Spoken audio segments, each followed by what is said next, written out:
नमस्कार दोस्तों। Web development course start करने से पहले मैं अपने बारे में थोड़ा-सा इंट्रोडक्शन दे दूँ। बिकॉज़ आप जिससे पढ़ रहे हैं उसके बारे में थोड़ा-सा पता होना चाहिए।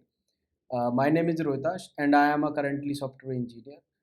I have 10 years of experience in IT और 10 साल के एक्सपीरियंस के बेस पे मैं आपके साथ ना बेस्ट नॉलेज शेयर करूँगा।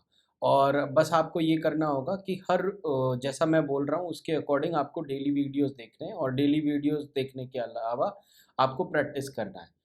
और अगर इस तरीके से आप डेली वीडियोज़ देखते गए और प्रैक्टिस करते गए, तो मैं आपको गारंटी देता हूँ कि आपको आईटी इंडस्ट्री में स्टार्ट करने के लिए वेब डेवलपमेंट सबसे अच्छा कोर्स है। इसके बेस पे आप टी आईटी इंडस्ट्री में आप स्टार्ट कर सकते हैं। एक बार अगर आईटी इंडस्ट्री में आप घुस गए, तो फिर आपको लाखों, करोड़ों के पैकेज से आप कोई नहीं रोक सकता। फिर तो आपको नॉलेज हो जाएगी क्या पढ़ना है, क्या नहीं पढ़ना है और क्या पढ़ कर के ज़्यादा पैसे की जॉब लगेगी और क्या पढ़ कर के कम पैसे की जॉब लगेगी, वो सब आपको नॉलेज हो जाएगी। तो सबसे बेस्ट है कि जो मैं पढ़ाने जा रहा हूँ, उसको आप डेली वीडियो देखें और मैं ऐसा नहीं है कि प्रैक्टिकल नॉलेज नहीं होगी, मैं आपको आपको सेटअप करके दिखाऊँगा।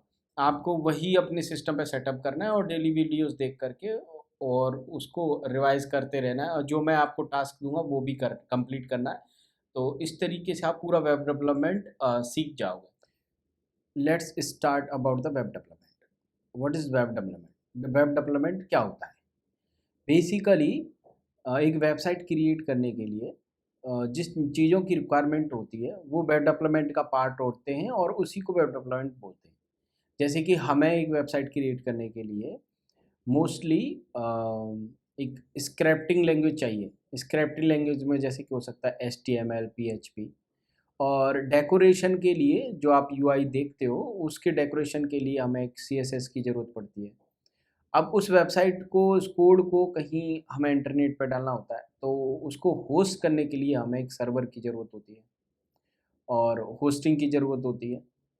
तो कोड रखने के लिए होस्टिंग की ज़रूरत होगी और सर्वर से इंटरेक्शन के लिए सर्वर की ज़रूरत होगी। अब उस सर्वर पे रिक्वेस्ट सेंड करने के लिए हमें एक क्लाइंट की ज़रूरत होगी। तो बेसिकली ब्राउज़र को हम क्लाइंट बोलते हैं।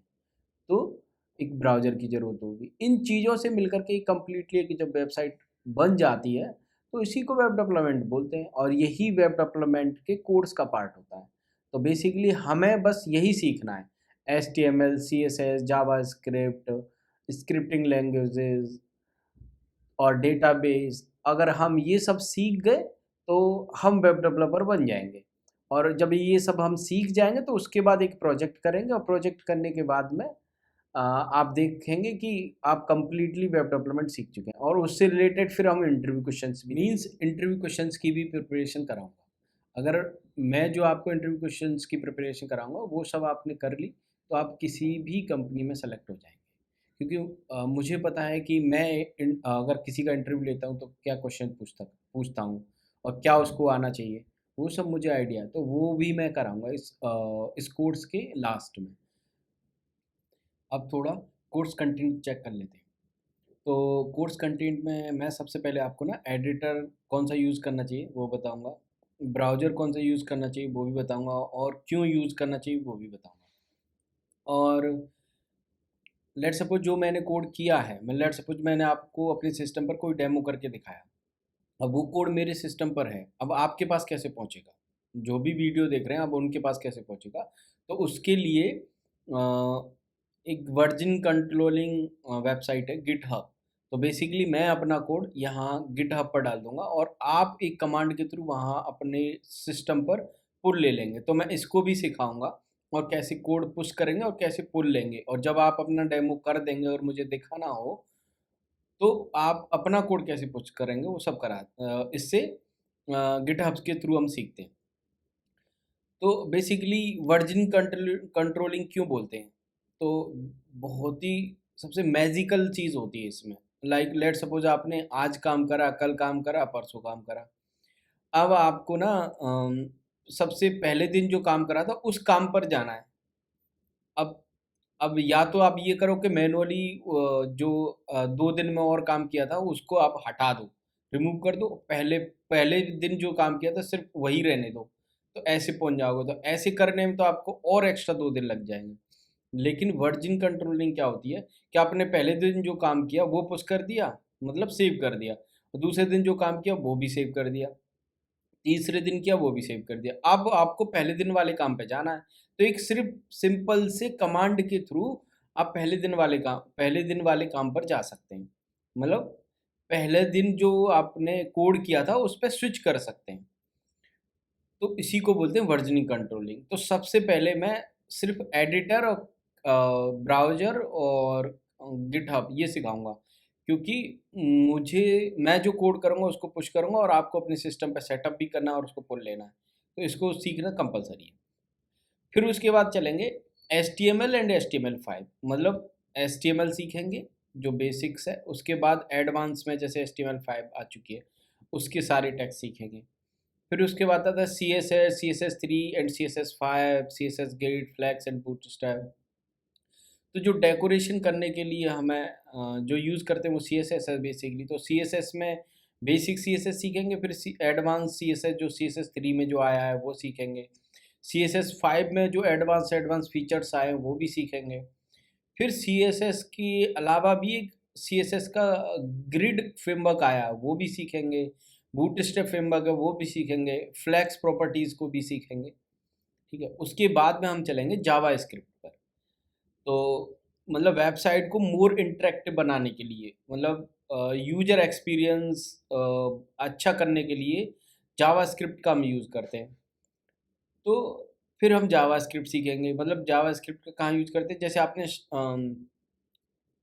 कोई लॉगिन किया और लॉगिन करने पर आपने गलत पासवर्ड डाल दिया, तो आपको क्या मैसेज आता है कि यू एंटर रॉन्ग पासवर्ड, आपने गलत पासवर्ड डाला है।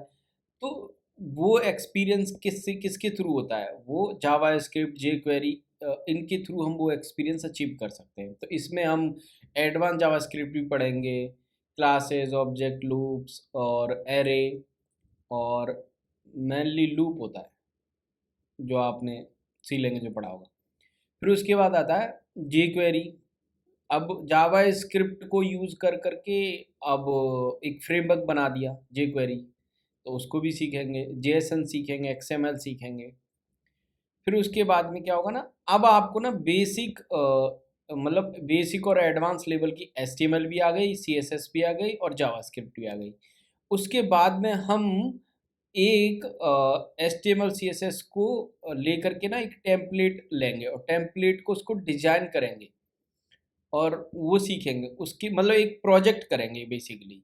मैं यहाँ पे लिख देता हूँ, मैं थोड़ा सा भूल गया ये प्रोजेक्ट, बेसिकली ये इस टाइप का ना हम प्रोजेक्ट करेंगे।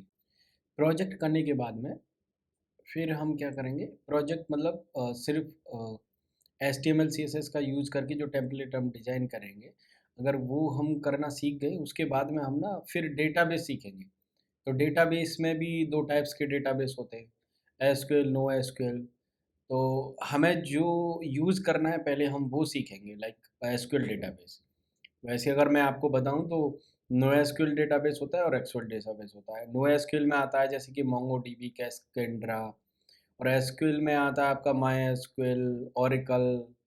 ये रिलेशन टाइप के डेटाबेस होते हैं।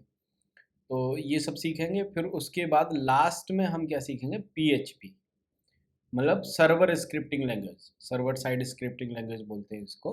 तो हम पीएचपी सीखेंगे और पीएचपी के थ्रू फिर पीएचपी में ही हम उसी टाइम पे हम ना एजेक्स भी सीख लेंगे। तो एजेक्स और पीएचपी सब सीखने के बाद में, जैसे डेटाबेस भी सीख गए हम, पीएचपी भी सीख गए, एचटीएमएल, सीएसएस और जावास्क्रिप्ट, जेक्वेरी ये सब सीख गए। उसके बाद में फिर हम एक कंप्लीट वेबसाइट बनाएंगे इन सब चीज़ों का यूज़ करके, लाइक पीएचपी का, एचटीएमएल का, सीएसएस का, बूटस्ट्रैप का, जेक्वेरी का, एजेक्स का, डेटाबेस का, इन सब का यूज़ करके कंप्लीट वेबसाइट बनाएंगे। अब इसी से हम ना अपना इंट्रोडक्शन एंड करते हैं। So thanks for watching this video हो रहा है, तो please like and subscribe and press the bell icon as well. तो बेल आइकन नहीं प्रेस करोगे तो आपको नोटिफिकेशन नहीं मिलेगा कि क्या मैंने न्यू वीडियो बनाई। यही मेरी रिक्वेस्ट है, प्लीज़ सब्सक्राइब कर लें और बेल आइकन दबा दें। So, so thank you very much.